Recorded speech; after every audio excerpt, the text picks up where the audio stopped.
Hi, everybody. Welcome to this week's episode of At the Boundary, the podcast from the Global and National Security Institute at the University of South Florida.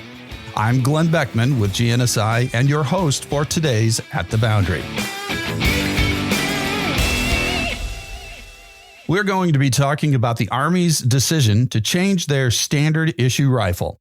Now, I can almost see your eyes rolling back in your head when you hear that, thinking, why in the heck do I want to talk about the Army's new rifle? Well, believe it or not, the effects of that change are surprisingly far-reaching and a little controversial. Our guests will be Drs. Guido Rossi and Matthew Ford. We'll bring them into the studio in just a minute. A couple of quick updates first, though. We're just a couple of weeks away from one of the greatest technology weeks Tampa Bay has ever seen, as it converts to Cyber Bay. And we're happy to say GNSI is playing a crucial role. First of all, Cyber Bay 2025, the Cyber Bay Summit, kicks things off in downtown Tampa on October 13th.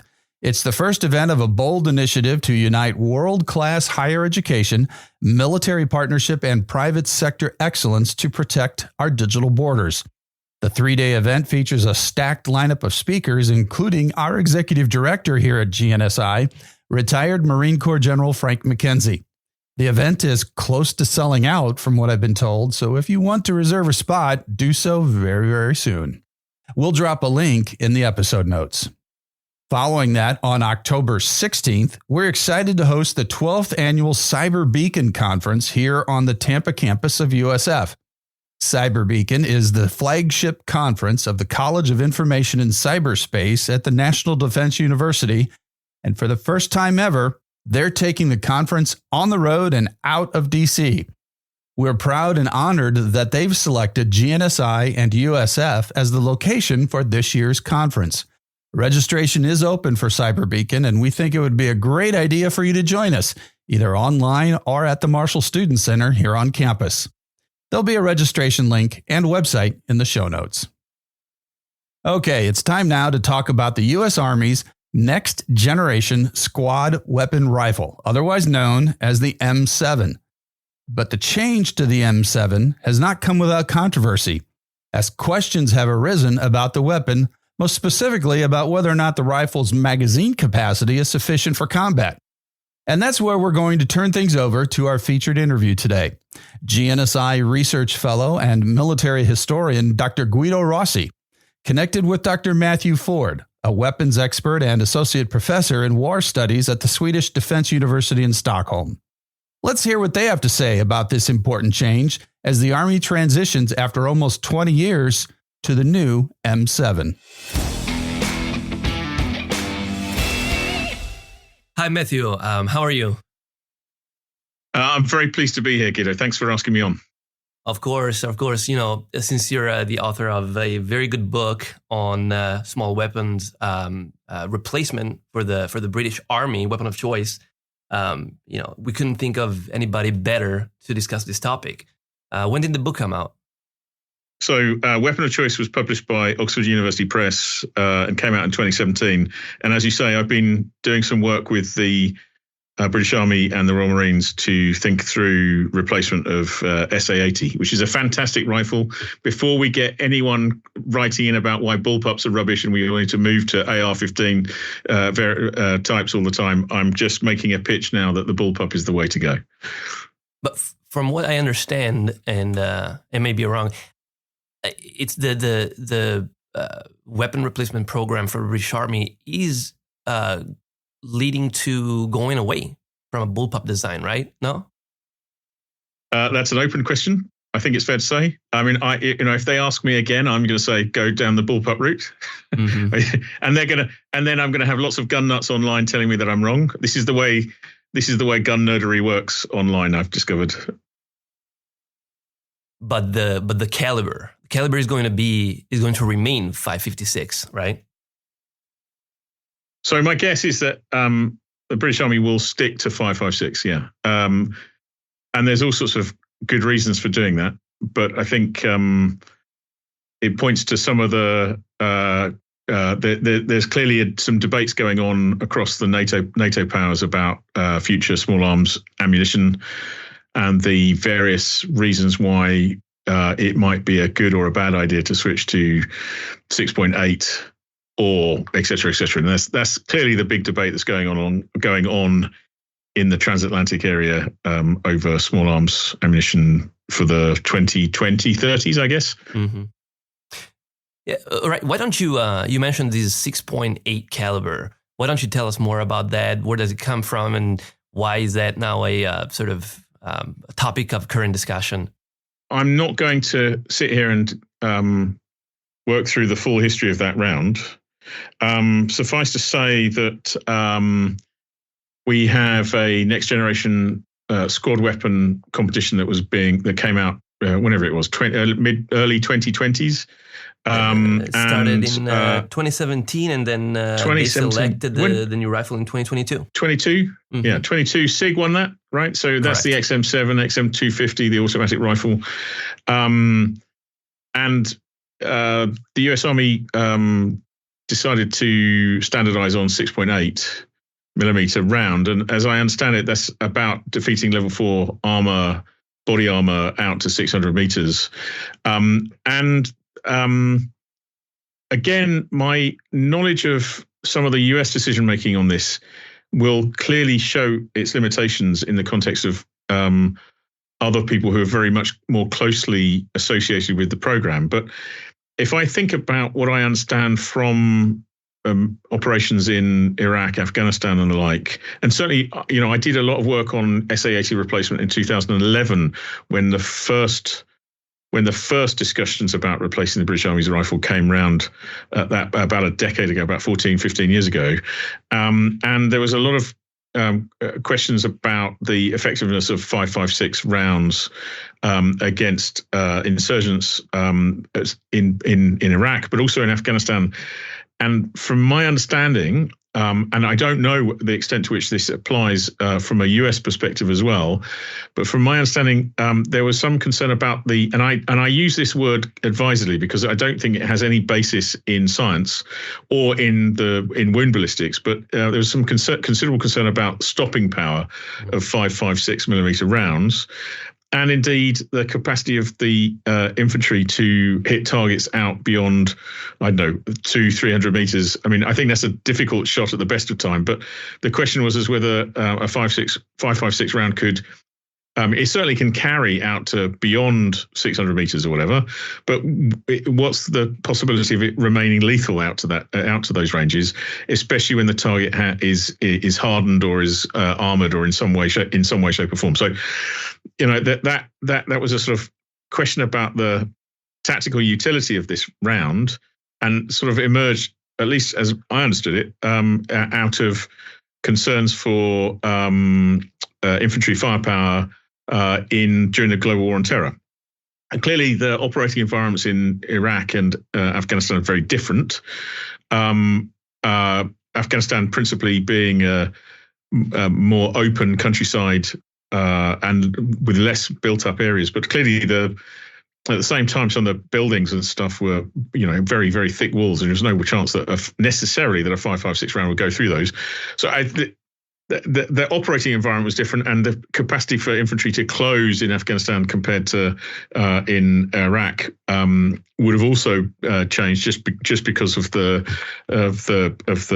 terrain that soldiers were operating over. So that's my understanding for the impulse behind it, and that has clearly shifted attention towards a much larger caliber, and that has brought with it changes in rifle ergonomics and weight and optics and all sorts of other bits and pieces that will have an effect on infantry tactics and mobility and logistics and training, all sorts of other things that will have and are having a knock-on effect, certainly in shaping the thinking of other NATO powers. And I say that in a context where, recently we've got France, Germany, the decisions around there are they have been open decisions around adopting 556, and that's sort of closed down now. They're kind of agreeing to stick with those sorts of that caliber as a sort of, at least as an interim, as they replace some of their own rifles. So that's the background, as I understand it, at least from a NATO or a transatlantic point of view. And I imagine that there are very specific things going on in the US that explain why 6.8 is the round of choice for the US Army. Yeah, so from what I understand it's got a lot to do, at least here in the US, with how they interpret warfare developing in the future, right? So stepping away from coin, from guerrilla warfare, and heading into near-to-peer or peer-to-peer conflict. The idea that if not the Russians, but maybe the Chinese will be wearing ballistic body armors, and combat will be continuing to happen at longer ranges than in the past, and that requiring therefore a more powerful round to penetrate these ballistic protections, and then reaching the enemies at longer distances. And I think you did mention the difficulties of seeing targets at those distances. This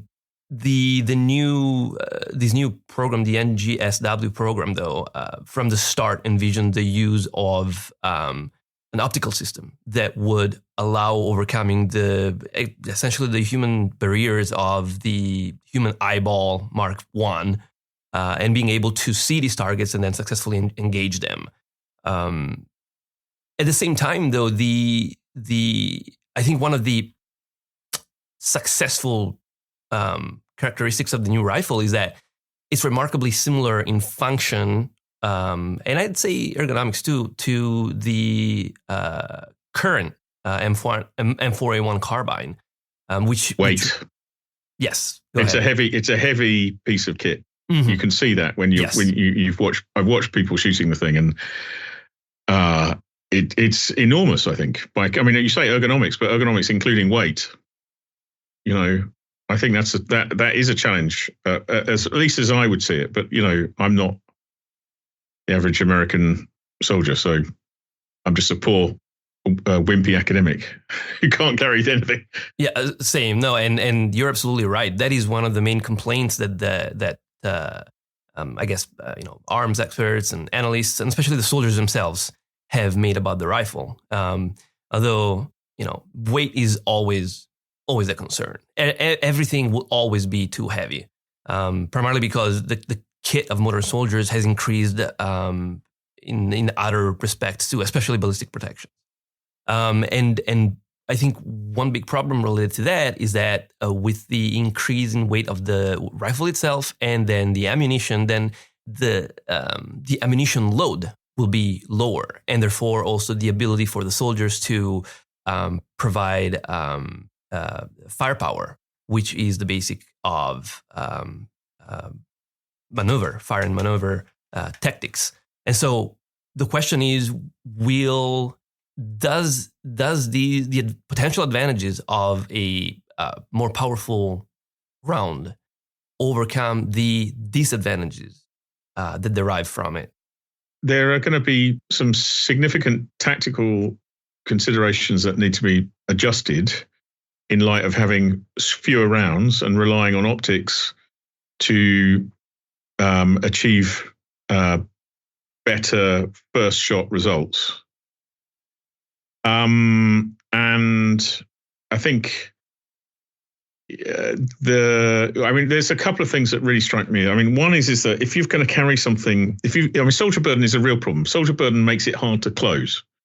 Okay, so you can go to assault order and then drop all the unnecessary stuff. But you still got to lay down fire to close.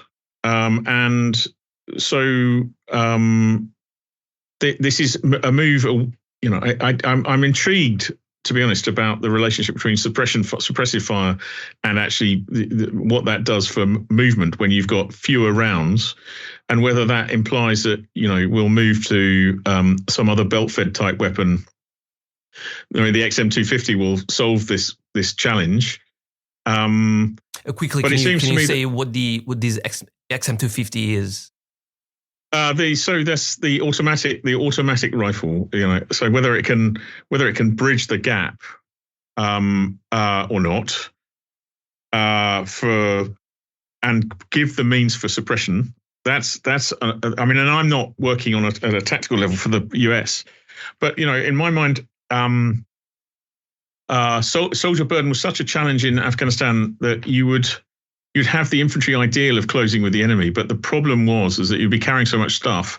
It was easier in the end to use a Javelin anti-tank guided munition or you'd switch to a 7.62 sniper rifle to do the job, and that would bring in a whole series of challenges in terms of logistics burden, really. Different weapon systems, and the sort of the phrase is the golf bag approach towards equipping an infantry section or an infantry squad itself came with a whole series of challenges in terms of logistics, maintenance, and training, and that got us away from standardized equipment, and that then created its own challenges in terms of literally moving. So the bottom line here is that you would have the ideal of closing. This is we're going to move to close quarter battle, but the practical reality was that you'd end up trying to attack targets at range, and so that mismatch between practical reality and actual fighting has sort of created this. I think we need to go back. There's a lot of work that needs to be gone back over in terms of just the operational research requirements and how we gather the information associated with that. Now, I know people who've been doing some of that work, at least for the British Army, but in my mind, at least from a UK perspective or a European perspective, the battlefield imperatives are not quite the same as they are in the US. In the UK, the US is used to having a strong logistics infrastructure and being able to supply people in the field in a way that I think, because things are motorized. This is an old story. Mm-hmm. You've got an enormous amount of airlift capability and motor transport and all the rest of it. Whereas if you're in the European armies, that kind of logistics support doesn't quite exist. So you're in a situation where the British Army and others are literally carrying everything into battle with them, because the only way they can guarantee that stuff arrives in the right order is if they have it with them. And so, you're sort of, the more equipment you have, the more variants of equipment you have, the more problematic it becomes, because, you can't spread magazines around for all 8 people in the infantry section or the infantry squad, because not all of the weapons are the same. Mm-hmm. And so, that then shapes your tactical considerations. So, in my mind, the challenge here for European armies, and certainly for the British Army, is at least as I understand it, one where having a larger round, carrying more weight generally, starts to compromise your tactical choices rather than enable them, and in a context where, overmatch is the phrase, isn't it? Overmatch, mm-hmm. Firepower overmatch. Do we really think that we're going to hit targets out? Can we even see? 600 meters, you could say, well, the optics will compensate for not being able to, with the human eye, be able to see out to 600 meters. But, at 600 meters, are people actually showing themselves, right? The terrain, does the terrain lend itself to being seen at for someone to be seen at 600 meters? Are you actually visibility out to 600 meters, and people are not there. There's a reason why you have the empty battlefield phenomenon, and that's because of this abundance of firepower. So even if you can hit out to 600 meters, what are you hitting? What are you trying to hit? Right? What's there that you can hit? What's there that you might be better off being hit by an indirect fire weapon or a FPV drone or some other system? And I think probably it's the balance of firepower and systems and the overall burden that balance of firepower and systems brings with it that is the thing that is shaping decisions around whether to move to a 6.8 or a 5.56 round. because the infantry themselves aren't necessarily the most lethal bit of the battlefield. Indirect fires are the more lethal. And as we're seeing in Ukraine, drones may, in that sort of littoral space, may become part of the solution when it's a peer-on-peer combatant. But what's the chance of a European or British army facing someone from the Chinese military in level 4 body armor? This is where I'm kind of struggling. Mm-hmm. I don't see the scenario where that actually becomes a meaningful challenge, and where the British Army might be fighting an enemy, or European NATO might be fighting an enemy in irregular contexts, or even in conventional contexts. The widespread availability of body armor just strikes me as being unlikely as well. So it's kind of an ammunition in search of a problem, and I'm not sure the problem is big enough to warrant moving to a 6.8 round. Now, that's my view from the other side of the Atlantic, and clearly that's not the US view in terms of why you'd move to 6.8 and the follow-on implications that come from that. And certainly, you could say, well, lethality, I mean, that's the word of the day. That's the word of the day. Yeah. So lethality and battlefield imperatives drive all else. But also, it seems to me that, getting soldiers to be sufficiently robust to be able to carry hefty bits of kit, you're building a weapon for an army that may or may not be best placed to actually lift and carry that stuff. Well, what's the actual physiological profile of the soldiers you're recruiting, and can they actually lug this thing into battle? I mean, if you're literally designing something for people that can't actually carry it, then you're building a weapon that is going to be problematic from the get-go. And that is sort of recognizing the demographic profiles of and the physiological profiles of the people we were recruiting. And clearly, again, that's different in the UK compared to the US, and I hesitate to say that I could speak for what's going on in the US, because I genuinely I'm not an expert there, but it seems to me that you're limiting the number of people who you're going to be able to use this weapon effectively if you create something that is has really rather specialist connotations for me, given the size, weight, the use of the optics, and the limited, or the more limited number of rounds that you're going to have available on the person or in the squad. I mean, 5.56 was already a compromise round in many respects, because it was about combining the capacity to suppress and to move. So to move to a higher caliber, I know that there are going to be people online who are going to take a lot of issue with what I've just said, but you asked my opinion, and there you go. It's okay. We can now make everyone happy. Yeah, no, we can't. No, absolutely not. I will say, I think the concerns that you bring up are very, very valid, especially the one relating to weight. And one that I hadn't thought about was the ability to issue the firearm, these rifles, this firearm to a large number of soldiers, which would be exactly what would be needed in case we were to get into a peer-to-peer conflict, and maybe even resort to the draft, right? And I think you point out in a very, very good article that you wrote on the topic, how this rifle is also expensive. It's expensive itself, and the accessories that go on top of it that are kind of an integral part to it, the optical system and the suppressor, are expensive. And so arming an entire mobilized force with this rifle would be problematic, if anything, because of cost.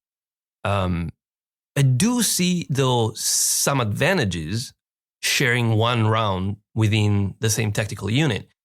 And that, I think this rifle pairs really well with the new squad automatic weapon, which, from what I hear, at least that is not encountering much criticism. It's pretty much considered a very good product. And they would be sharing the same round, plus it would be the cartridge itself, the casing would be a composite casing with the bottom being made of steel, and the top would be made of brass. So able to even generate higher PSIs and being even more powerful.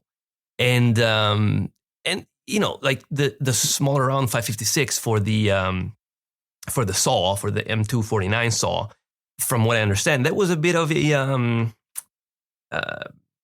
bit lacking for a squad automatic weapon. These would resolve the issue and at the same time guaranteed the same round for the whole tactical section, and perhaps even reduce the need for a good number of M240 Bravo, the 7.62 heavier, medium machine gun that currently still needed, and it's a heavy burden to tote around.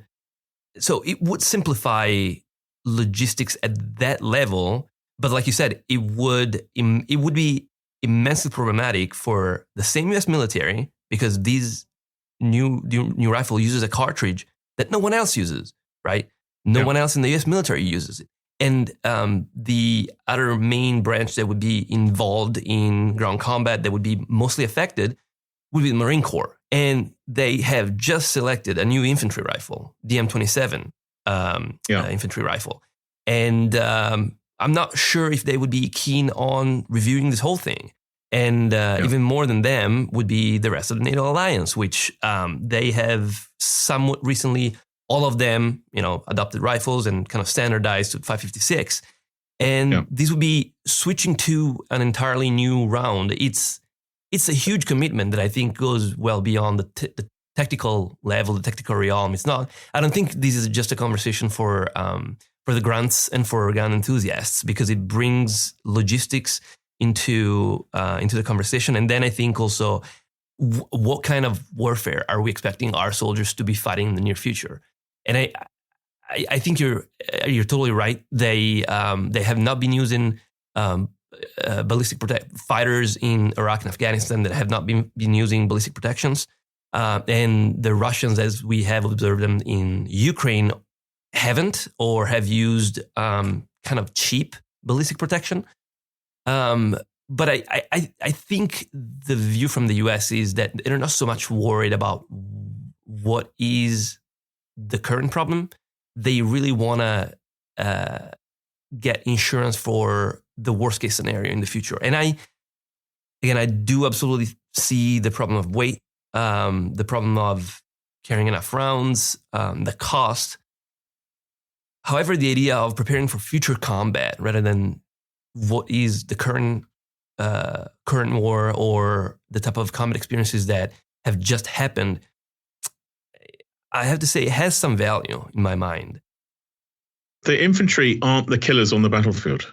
I mean, it's just a simple historical truth as far as I can see. Absolutely. And tube artillery has been the killer.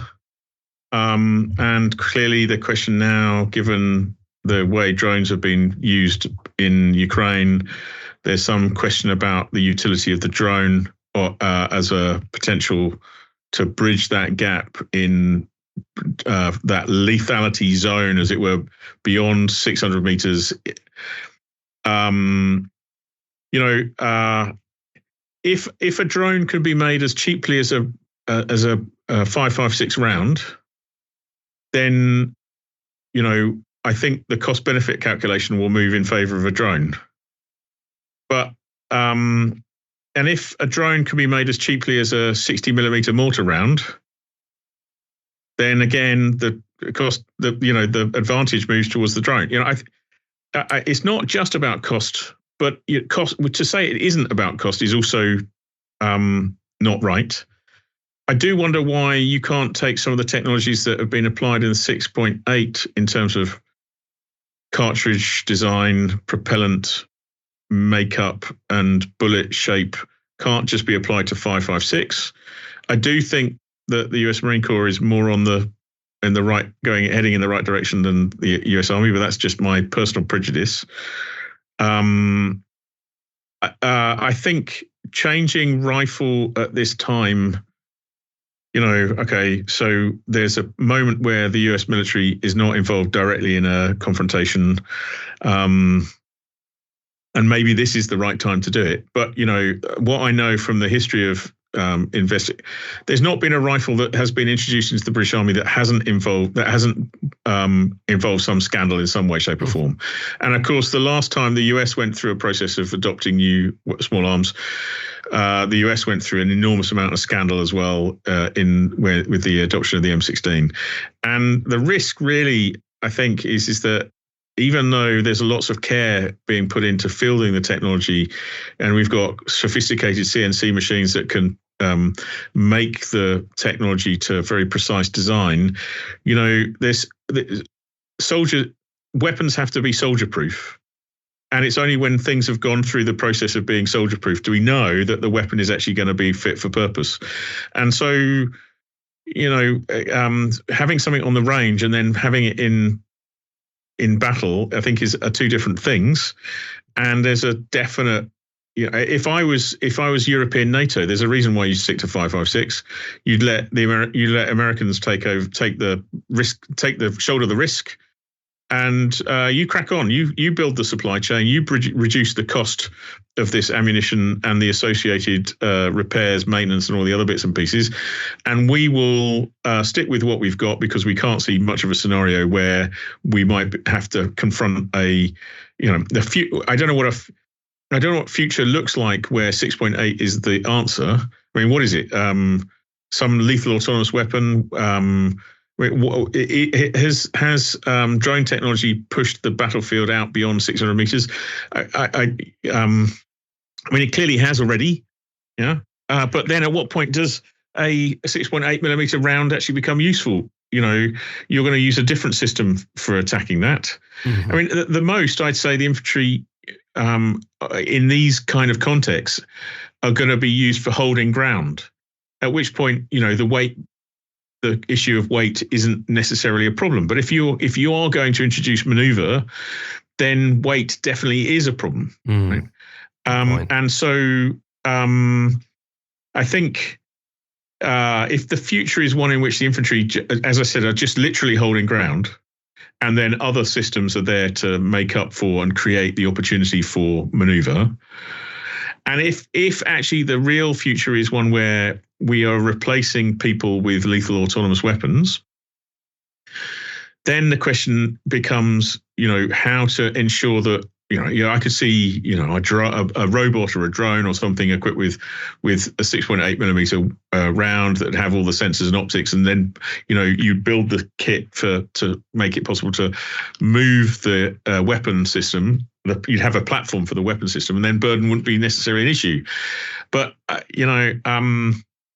if we're in that situation, I'm pretty confident that any AI-enabled weapon system that's on the battlefield with the infantry is going to fail, at least for the first 6 months of the war, right? Because we're never in a situation where the technologies that are fielded work as we want them to work, and we have to get used to the idea that the people who are going to make up for the things failing are going to be people who are literally sitting in a trench holding ground.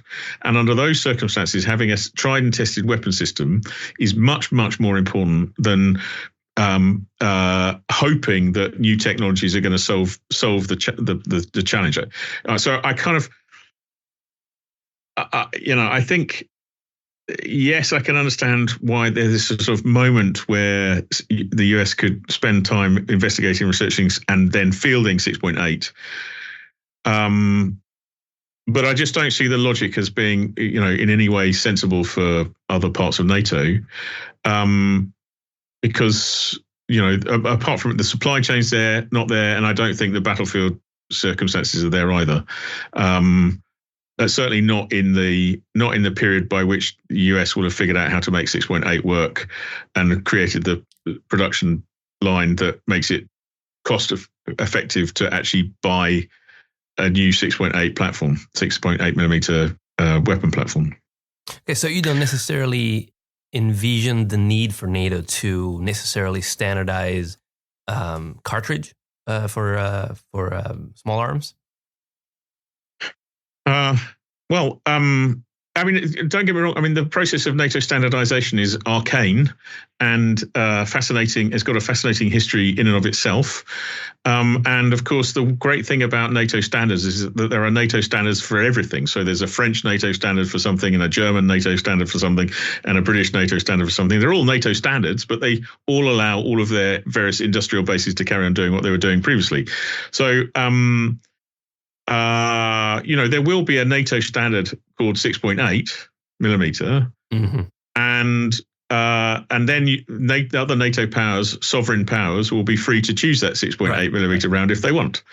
And my guess is that they won't, because it will be too expensive, and they're quite happy with the working on using platforms and tactics, techniques, and procedures that they have in place right now. And actually, the costs associated with this are not worth the risks, and they'd much rather invest their what money they have on bridging that gap between whatever it is, hitting a target at 100 meters and 1,000 meters, right? So that space is one where indirect fire weapons or first-person vehicle drones might actually have utility, and actually there's more benefit spending your money on that than there is on, investing in new small arms, new ranges, new ammunition production lines, and buying a weapon from SIG that's made for US military. But that's my guess. That's certainly how I would be. That's certainly how, and you can see it in my, I've written in the article in Wavell Room and on the UK Think Defence site. I've set out my views on that. I think, and I realise that may not fit with. Well, that's definitely not going to fit with where SIG is, and it's definitely, or at least on 6.8 and all things around the XM7 and XM250. So But then, Britain's a small country, country with not a very big armed forces, and aren't in the same spot as the US when it comes to thinking about China and all these other challenges. And the historical record, unfortunately, is against you, because when the US wanted to switch to 7.62 in 1957, NATO was grumbling and groaning, and actually the British had a better round to propose, an intermediate round that was actually closer to what the 6.8 is.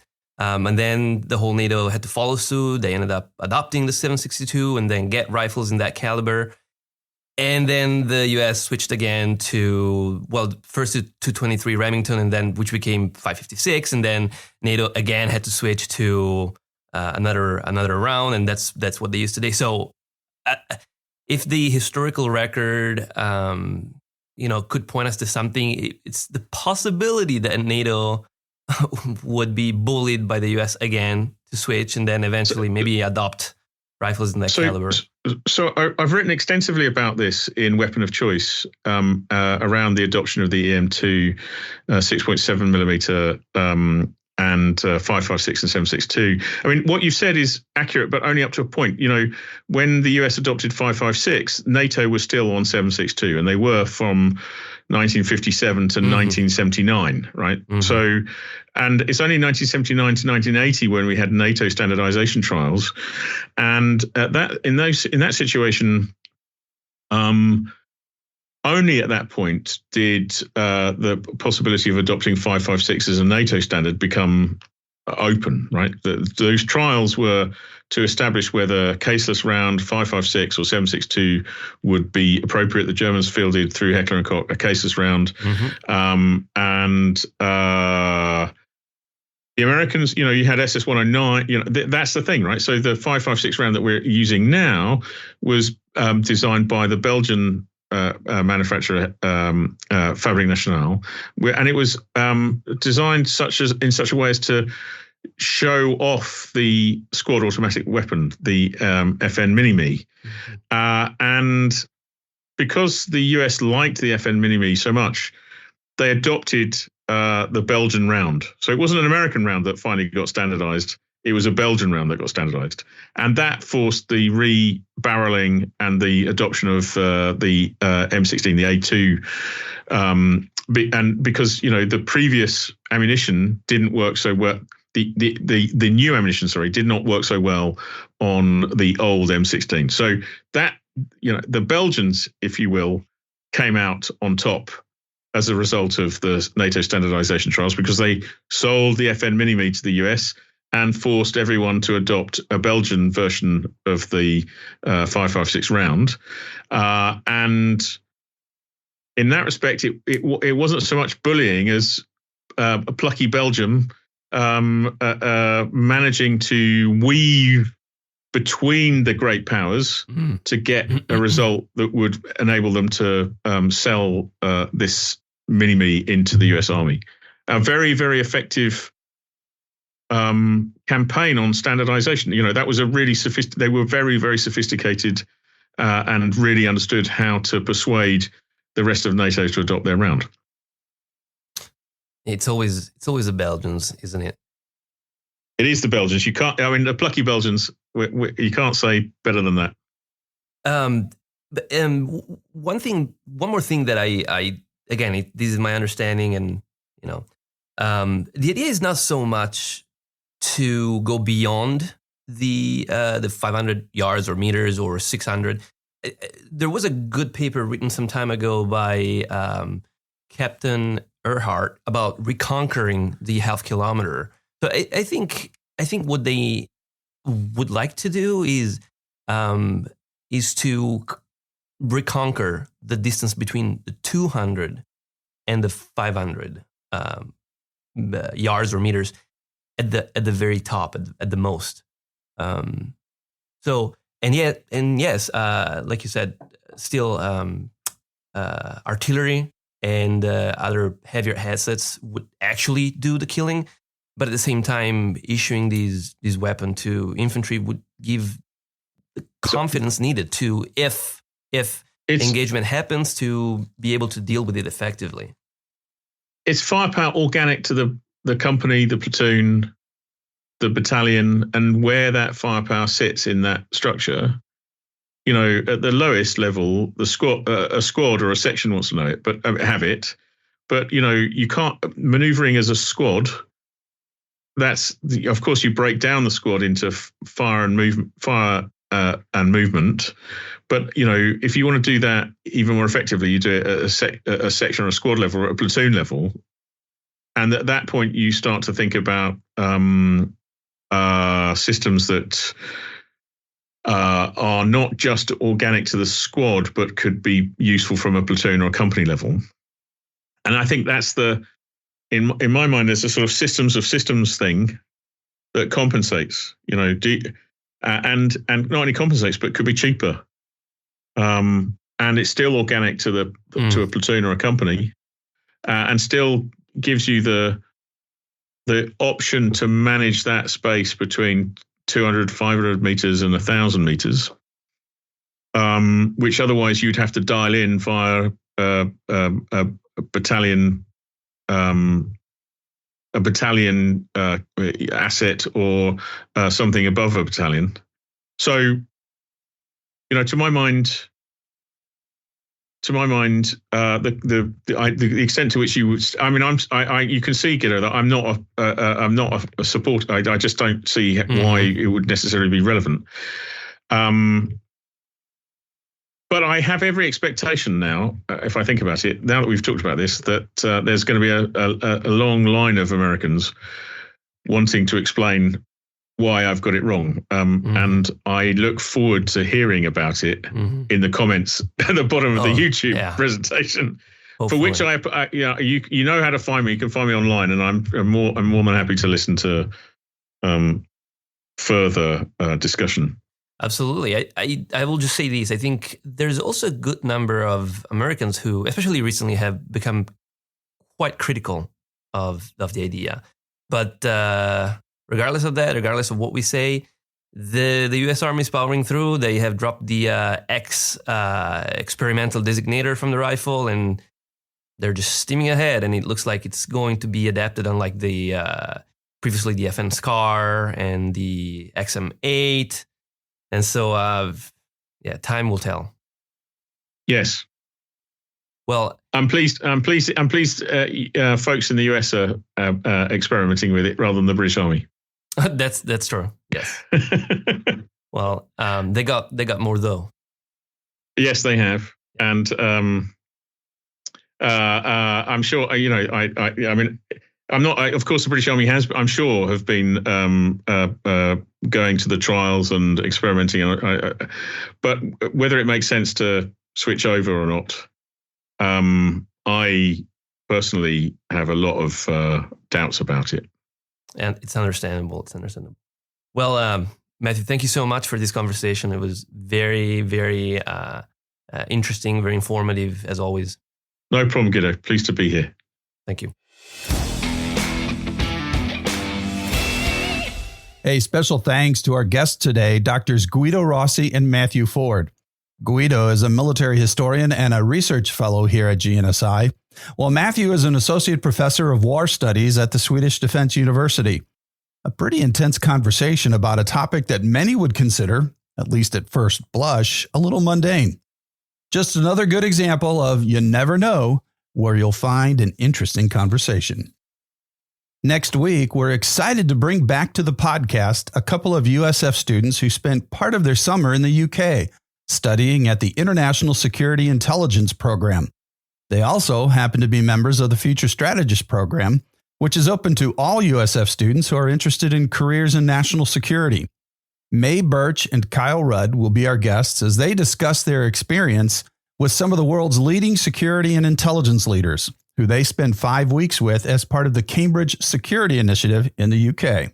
We know your days are busy, and there are only so many hours in the day, and we're grateful you chose to share some time with us. There are all kinds of ways to keep up with the great work being done at GNSI. Follow us on our socials. We're on LinkedIn, X, and YouTube. While you're there, we would surely appreciate a like, follow, or a subscribe.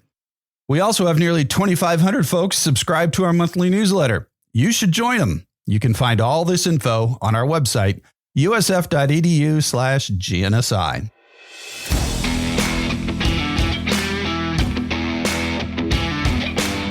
That's going to wrap up this episode of At the Boundary. Each new episode will feature a new conversation about global and national security issues we found to be worth just talking about. I'm Glenn Beckman from GNSI and your guest host today. We'll see you next week at the Boundary.